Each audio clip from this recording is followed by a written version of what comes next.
Today on Flick Knows, we're going to talk about what Summit County proposes for caps in unincorporated Summit County, as well as the quick stats. Stay tuned.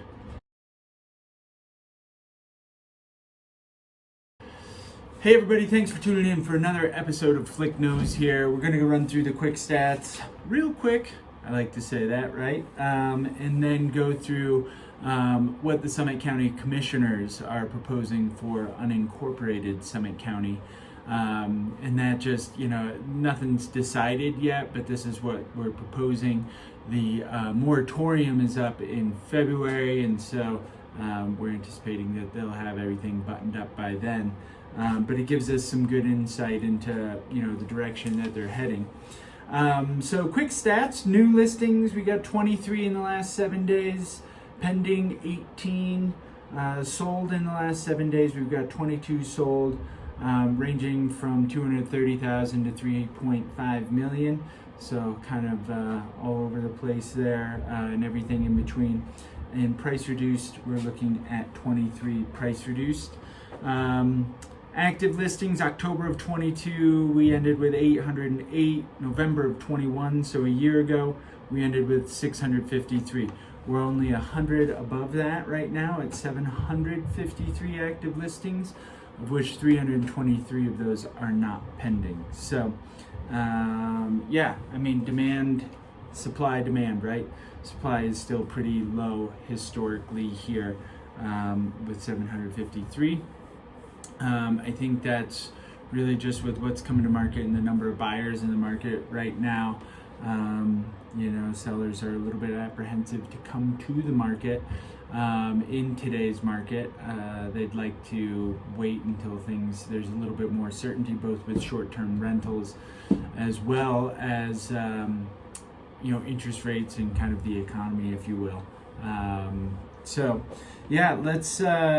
Let's jump into what Summit County. So unincorporated Summit County. So, for those of you who are unaware, unincorporated Summit County is those parts of the county that are not part of a township. So there's 4 basins that they're talking about. There's the Upper Blue, which is kind of the town of Blue River, Breckenridge, and Blue River area.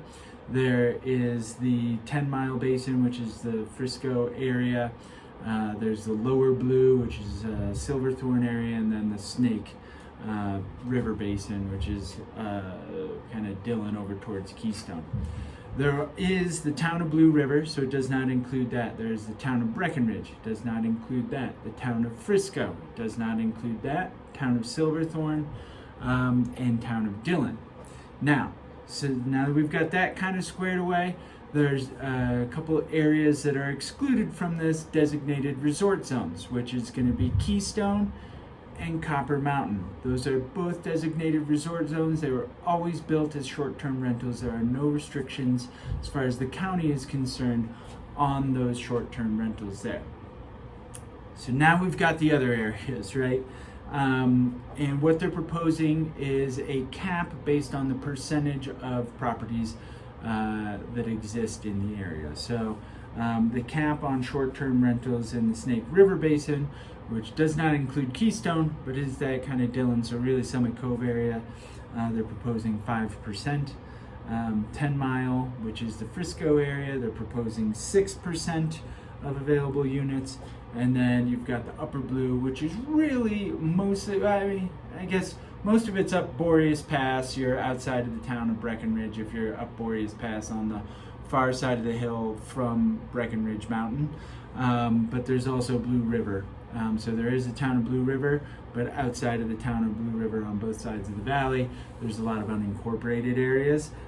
So for that Upper Blue area, they're proposing 18% as the cap.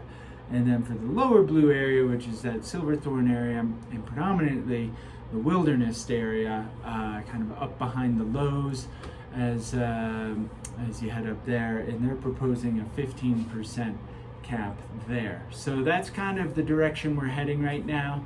I'll have to do a little bit of research to see where we are. I think the 18% cap, I think we're currently at somewhere around 25%. Don't quote me on that, but we are above 18% in the Upper Blue area, as are we in the lower blue area of Silverthorne and Wilderness, that cap for short-term rentals, I believe we are also above that, more in like that 20%-ish area there. So it would limit the number of short-term rental licenses there, but they would still be available. And as turnover occurs, hopefully the wait list wouldn't get too long as they're managing in the different basins. Whether we agree with it or not as realtors, and we have been fighting it, it is what it is. So that gives us a little bit of insight as to what we're going to be working with come the new year. So any questions on that, please don't hesitate to reach out to me. teamflick@summitliving.com. Look forward to catching up with you next week for another episode of Flick Knows. Have a good one.